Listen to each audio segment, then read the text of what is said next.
माँ और बच्चों के रिश्ते को दुनिया में सबसे पवित्र और पाक रिश्ता माना जाता है। मगर एक ऐसी भी माँ है जिसने माँ और बेटी के रिश्ते को शर्मसार करके रख दिया। तो आज हम आपको बताएंगे एक माँ ने कैसे इस पवित्र रिश्ते को कलंकित किया है। आप सभी का स्वागत है क्राइम प्रेम पर। अगर आप चैनल पर नए हैं तो सब्सक्राइब करें। इस कहानी को अंत तक समझें, ये आपके रोंगटे खड़े कर देगी। यह वारदात है हरिद्वार की, जहां कुछ ऐसा हुआ जिसने लोगों को यह सोचने के लिए मजबूर कर दिया कि कोई माँ ऐसी भी हो सकती है। इसकी शुरुआत होती है एक घरेलू विवाद से।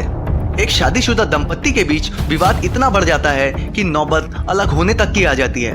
उस दंपत्ति के 2 बच्चे होते हैं, तो माँ बेटी को अपने साथ ले जाती है और बाप बेटे को रख लेता है। पर दोनों तय यह करते हैं कि जब भी बच्चों से मिलने का मन करेगा वो बच्चों से मिल सकते हैं। ऐसे ही वक्त गुजरता गया और बीच में एक समय ऐसा आया जब बेटी 1 महीने से ज्यादा हो गया पिता से मिलने नहीं आई। तब पिता ने बेटी से मिलने के लिए दबाव बनाया। बेटी मिलने तो आई, पर उसकी बोलचाल, उसके स्वभाव से पता लग रहा था कि वह बहुत मायूस है और परेशान है। तब पिता ने उससे पूछा कि बेटा क्या हुआ, इतनी मायूस क्यों हो, कोई परेशानी है क्या, कोई तकलीफ है? पहले तो बेटी बात को टालती रही। बच्ची के पिता को यह समझ में आ गया था कि कोई ना कोई बात जरूर हुई है। तब उस बच्ची के पिता ने लगातार उसके दिल की बात जानने के लिए कोशिश की और बच्ची अचानक से रोने लगी। और उसके बाद जो उसने अपने पिता के सामने कहा, उसे सुनकर पिता की आंखों से आंसू गिरने लगे। और शायद जब आप भी सुनेंगे तो आपके रोंगटे खड़े हो जाएंगे। उसने अपने पिता को बताया कि बीते कुछ दिनों में उसके साथ 1-2 बार नहीं बल्कि कई बार घिनौना कृत्य हुआ है। वह भी कई बार कार में तो कई बार होटलों में। और यह सब करवाने में किसी और का नहीं बल्कि उसकी सगी माँ का हाथ होता है, जो पति से विवाद होने के बाद अपनी बेटी को अपने साथ ले गई थी। और वह पिता सोच में पड़ जाता है कि उसकी माँ ने ऐसा उसके साथ क्यों किया। और जब यह किस्सा सोशल मीडिया के माध्यम से, अखबारों के माध्यम से लोगों तक पहुंचता है तो लोग सोचने पर मजबूर हो जाते हैं कि क्या कोई माँ ऐसी भी हो सकती है। आज की इस कहानी में हम आपको समझाएंगे कि आखिर हुआ क्या था उस 13 साल की बच्ची के साथ। अंत तक बने रहें। उत्तराखंड प्रदेश के हरिद्वार की बात है। दिन था 3 जून 2025।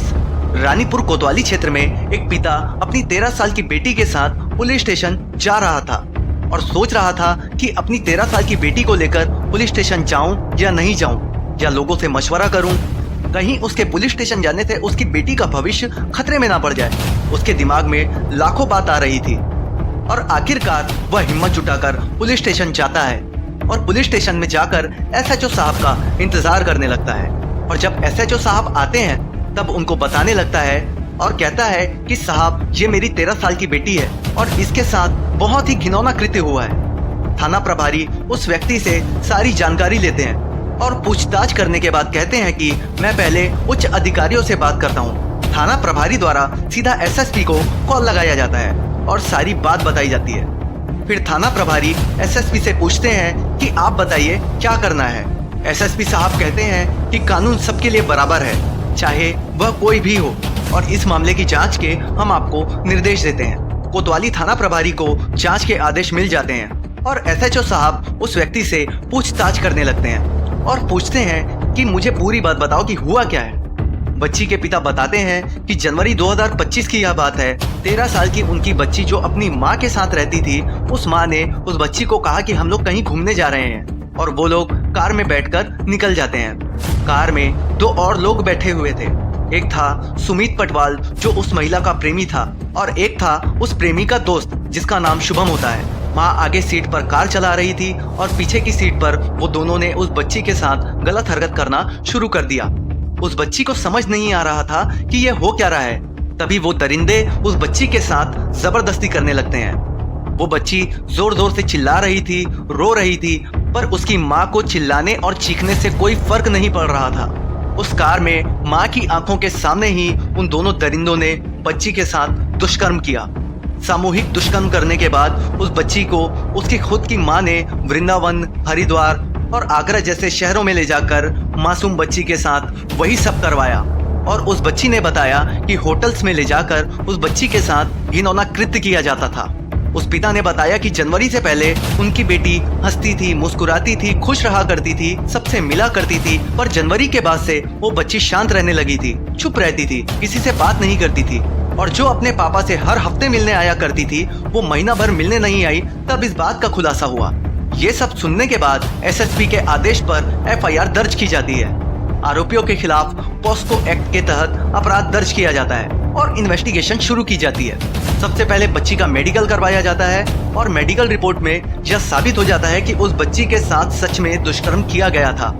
फिर उस बच्ची का बयान मजिस्ट्रेट के सामने करवाया जाता है। बच्ची ने जो दास्तां पहले अपने पिता को सुनाई थी, वही दास्तां मजिस्ट्रेट को सुनाती है। पुलिस एक्शन में आ जाती है और बच्ची की मां और वो दोनों अपराधियों को 2 दिन में ही गिरफ्तार कर लिया जाता है। और पुलिस इन्वेस्टिगेशन में जुट जाती है कि इस वारदात में और कितने पहलू हैं और कितने लोग हैं जिनका नाम सामने आना बाकी है। और जब उस महिला की जानकारी निकाली जाती है तो पता चलता है कि वो महिला बहुत पहले से ही पॉलिटिक्स में सक्रिय थी और भारतीय जनता पार्टी के बड़े पद पर कार्यरत थी। अगस्त 2024 को बीजेपी ने उस महिला को पद मुक्त कर दिया था। और जब यह खबर सोशल मीडिया के माध्यम से पूरे देश में फैल गई और लोगों का आक्रोश सामने आने लगा, तब 4 जून 2025 दुनिया की नजर में बेटियां मां के साथ ज्यादा सुरक्षित होती हैं। पर इस वारदात ने दुनिया को सोचने पर मजबूर कर दिया है। पुलिस अभी इन्वेस्टिगेशन कर रही है ताकि अपराधियों को जल्द से जल्द सजा मिल सके। ऐसे ही दिलचस्प कहानियों के लिए सब्सक्राइब करें क्राइम फ्रेम।